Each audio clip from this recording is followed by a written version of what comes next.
Hey everyone, CR here. I've sort of hit a few hiccups in my video production.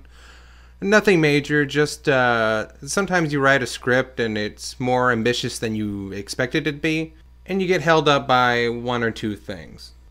Should have it fixed by next week. But I thought I might use this as an excuse to make a video about something I've been getting a lot of comments about, and that would be my Familiar Faces poster. You know, I don't have any footage of myself, or at least to date, so the poster is really the only identifiable moniker the show has. It's almost like my cap and jacket, my comic book rack, or even my mug of tea. Well, a lot of you have been recently started identifying characters and asking me if I plan on featuring them in future episodes, or expressing that you feel a few characters may be a bit too popular to be featured on the Familiar Faces episode. Well, yes, there are a few that I hope to feature someday. A few I have featured, and I would have to say more than about half there would be considered too mainstream. Or at least too mainstream that I won't be featuring them anytime soon. Characters like Lisa Simpson was on there at one point. The cybernetic ghost of Christmas Past from the future. All very established characters. And I started a list of far more obscure characters, which has gotten to about 6 or 7 times as long since I've started. Not only because I've been coming up with ideas myself, but also thanks a lot to your suggestions. And I've been very appreciative that a lot of people have gotten excited about this little thing. But still the question stands, why do I have characters that are out of consideration right on my front page? Well, short answer is the poster is a mosaic of a bunch of pictures that I've made for the past 6 years, basically. Which I thought was the perfect image. If you've never been on my DA account, I pride myself on 2 things, really. 1, being able to mimic styles, and 2, using those to convey other properties in different styles. For example, take this drawing, the Tennysons. Get it? It's Ben 10, except it's the Simpsons. And it's funny because their last name is Tennysons, which sounds similar to the Simpsons. And Ben is turned into a Rigelian. Haha. Anyway, that's been a goal of mine since I started college, because I've always wanted to produce an animated series of my own. But realized that I was probably going to be working on someone else's concept for a while and mimicking their style before I ever got a chance to do my own show. The irony. What's more ironic is I was so focused on learning how to mimic and blend other styles that I didn't develop my own style, really. Which is something that's always bugged me. Yeah, sure, a lot of artists mimic other people when they start out. For example, Chuck Jones was heavily influenced by the work at Disney Studios. You really just have to work on a project long enough and hope that some sort of mutation occurs over time, as is in the case with Mr. Jones. That's why I'm very excited to be working on Linkara's webcomic, Lightbringer. That might be the kick in the pants I need. But even then, I'm using a Bruce Timm style, which Linkara was very excited to see when he saw this picture of one of his characters. And public confession, this is the very first attempt at a Bruce Timm style. So basically, I took a job that I didn't know if I could do weekly or not. But you know, it's worked out fine so far. And how that works is, Linkara will send me a beautifully detailed script, filled with direction, fantastic imagery, and the emotional and mental perspective of each and every character. I ignore all of that, do whatever the hell I want, cut and paste, and jip him out of a panel every time. 20 grand a week.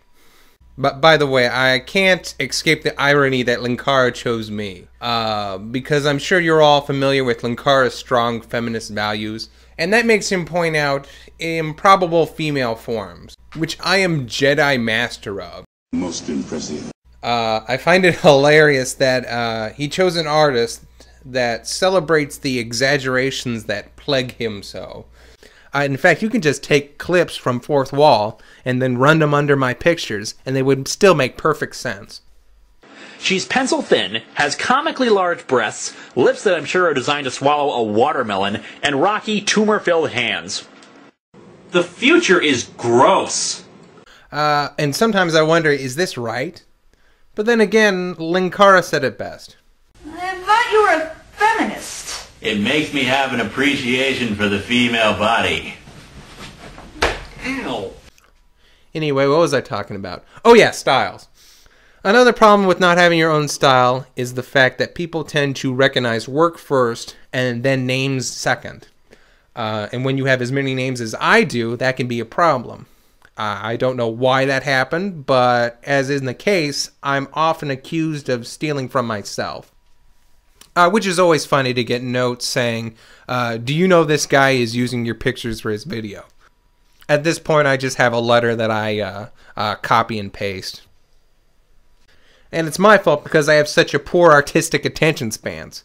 In fact, Familiar Faces was originally a series of drawings I made to become familiar with the style of Tommy Otsuka. Otsuka, I think that's how it's pronounced. From the Slayers manga. Why? Because I felt like it one day. In addition to that fact, I started a game where I would draw a random character in that style, then post it to see if my watchers could guess who the drawing was about. Of course, at least 1 or 2 people would get it immediately, forcing me to research more and more obscure characters, which in turn led to the idea for the show.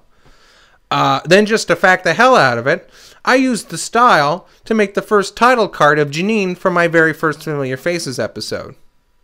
So the poster isn't just about obscure characters. In a way, it's the summary of everything I've done for the last 6 years.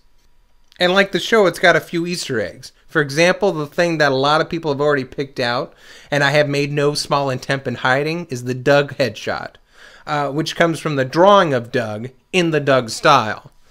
Now, I made this drawing the night before the infamous Nicktoons episode went up, which has now made the picture a million times funnier, by the way. I'm the nostalgia critic. I remember. And so that's the story of the Familiar Faces poster, and my drawings that make it up, and indeed the reason that the whole show exists.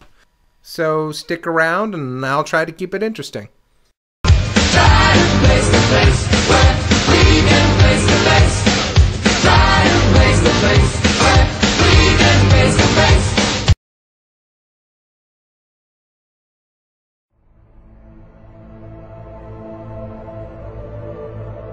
You and I, Robert, we have observed history.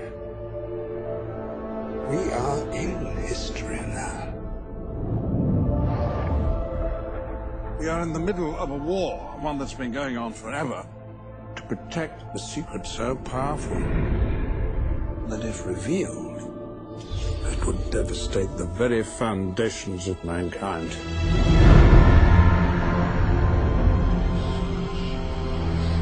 I'm into something here I can't understand.